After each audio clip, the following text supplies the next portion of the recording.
हाय दोस्तों, नमस्कार। स्वागत है आपका हमारे चैनल पे। एक बार फिर हम आज उपस्थित हैं एक नए वीडियो के साथ। आज हम अखबारों का एनालिसिस करेंगे और उसमें एक हेडिंग और उसके फर्स्ट पैराग्राफ का फर्स्ट लाइन लिए हुए हैं। अखबारों का एनालिसिस ये उन स्टूडेंट के लिए जो कोई कॉम्पिटिटिव एग्जामिनेशन की तैयारी कर रहे हों और जिन्हें पहले से कुछ जानकारियां हैं। लेकिन होता क्या है कि जब हम बड़े सेंटेंस स्टूडेंट के सामने आता है, यद्यपि वो सारे ग्रामर के चैप्टर पढ़ लिए होते हैं, बावजूद इसके जब उसके पास बड़े सेंटेंस आता है तो वो सेंटेंस के अलग अलग पार्ट्स को, अलग अलग हिस्से को वो जोड़ नहीं पाते हैं, उसकी कड़ियों को जोड़ नहीं पाते हैं और फलतः वो सही ढंग से उसको समझ नहीं पाते हैं। तो इसी सिलसिले ये जो प्रॉब्लम है, ये जो कमियां हैं, इसी को दूर करने के लिए हम अखबारों का एनालिसिस करते हैं।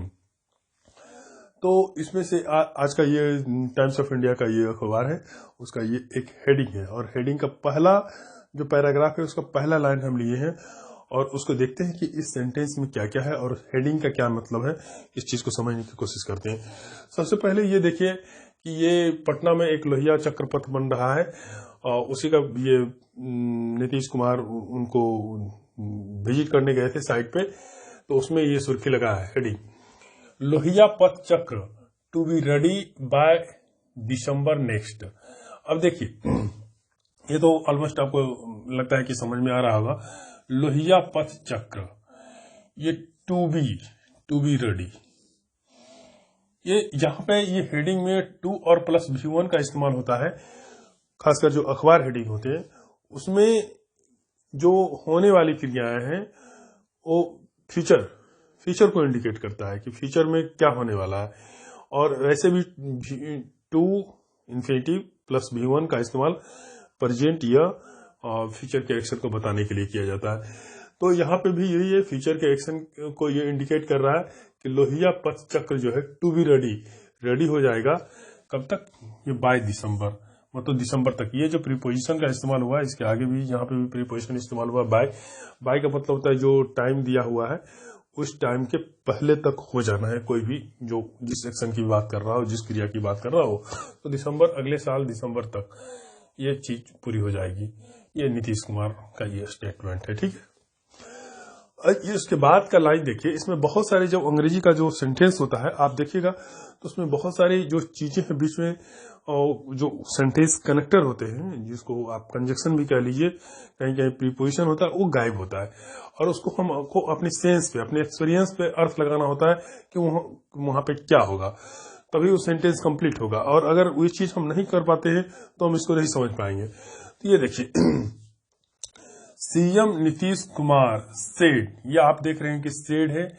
और उसके बाद ये अगर आप नरेशन पढ़े होंगे तो आपको पता होगा कि उसके बाद जो असर्टिव सेंटेंस होते हैं, जो स्टेटमेंट टाइप का जो सेंटेंस होता है, उसमें डैट का इस्तेमाल कर करके और जो किसी की कही हुई बात है, यानी जो रिपोर्टेड स्पीच है, उसको इन्वर्टेड कॉमा हटा करके सेंटेंस को पूरा किया जाता है। उसमें बहुत सारे रूल अप्लाई होते हैं जिसमें से डैट का इस्तेमाल होता है। ये असर्टिव सेंटेंस में, यहाँ पे देखिए डैट का इस्तेमाल नहीं किया गया, डैट को हटा दिया गया। और जनरली अखबार में और दूसरे आप कोई भी जो मैगजीन वगैरह पढ़ते हैं तो उसमें ऐसा ये अक्सर होता है कि ये डैट को हटा दिया जाता है, ठीक है। तो नीति आप इसको समझिए, अंडरस्टूड है, और इसको इस तरह से पढ़ने की कोशिश कीजिए, समझिए, तो सेंटेंस का पूरा अर्थ आपको एकदम बिल्कुल सामने निकल करके आएगा। नीतीश कुमार सेड, नीतीश कुमार ने कहा, यहाँ पे डैट लगाइए कि, अब क्या कहा, द लोहिया पथ चक्र पथ, ये अखबार में नहीं लिखा हुआ, जो ब्लू में हम लिखे हुए हैं वो नहीं लिखा हुआ, ठीक है। Under construction on Bailey road. अब यहां पे एक जो है कुछ छुपा हुआ है। जब तक आप इसको यहां पे जोड़ करके नहीं देखेंगे तब तक आपको इसका सेंस समझ में नहीं आएगा और इसमें प्रैक्टिस की जरूरत है। आप इस जो हम एनालिसिस इसका कर रहे हैं, ये आने वाले और भी वीडियो में करेंगे। आप इसको देखते रहिए, समझते रहिए, और कुछ वीडियो देखने के बाद, कुछ प्रयास करने के बाद ये सारी चीजें आपको खुद समझ में आने लग जाएगी, ठीक है।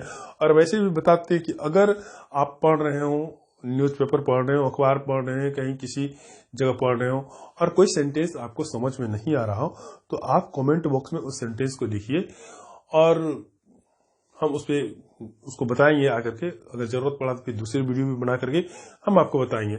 अगर कहीं कोई समस्याएं आ रही हो तो आप जरूर उसमें बताएं हमें। तो यहाँ पे देखिए द लोहिया पथ चक्रपथ, यहाँ पे इसको विच इज आप इसमें जोड़ दीजिए विच इज, या फिर इसको ऐसे भी जोड़ सकते हैं डेट इज अंडर कंस्ट्रक्शन, जो निर्माणाधीन है, ठीक, जो अंडर कंस्ट्रक्शन है। कहा? ऑन द बेली रोड, जो बेली रोड पे लोहिया पथ चक्रपथ जो अंडर कंस्ट्रक्शन है बेली रोड पे, विल बी कंप्लीटेड बाय दिसंबर नेक्स्ट ईयर। वो जो है दिसंबर अगले साल तक, या बाय प्रीपोजिशन, जब प्रीपोजिशन चैप्टर को पढ़ाएंगे तो आगे इसमें और डिटेल से जानेंगे, लेकिन बाय का जो प्रयोग होता है वो जिस टाइम दिया हुआ रहता है उसके पहले तक उसको पूरा कर लेना है। तो दिसंबर अगले साल तक ये पूरा कर लिया जाएगा। अब ये भी देखिए सेंटेंस को, इसमें एक क्लॉज है यहां तक, फर्स्ट क्लॉज यहां तक, और उसके बाद ये जो रिपोर्टेड स्पीच वाला पार्ट होता है जहां पे इन्वर्टेड कोमा हट करके डेट लगता है, और ये फिर ये इनडायरेक्ट नरेशन का हिस्सा होता है। तो यहां से the Lohia Path Chakrapath which is under construction on the Bailey road, इसको यहां से लेकर के यहां तक समझिए कि एक सब्जेक्ट है। सब्जेक्ट जैसा कि हम पहले भी बता चुके हैं, सब्जेक्ट एक वर्ड का भी होता है और एक ग्रुप ऑफ वर्ड्स भी होता है, बहुत लंबे होते हैं, इससे भी बड़े बड़े होते हैं। तो यहां से यहां तक ये सब्जेक्ट है, और ये सब्जेक्ट है, और यहां पे ये देखिए ये हेल्पिंग वर्ब है और ये वर्ब है जो पैसिव में है। कहां पे? बिल। देखिए एक्टिव वॉइस में अगर सिंपल फ्यूचर हम पढ़ेंगे, और आप लोग पढ़ चुके होंगे, तो ये सिंपल फ्यूचर में एक्टिव वॉइस में, यानी कि जो टेंस हम पढ़ते हैं उसमें शैल बिल होता है, शैल या बिल, और प्लस भी वन का इस्तेमाल होता है, ठीक है।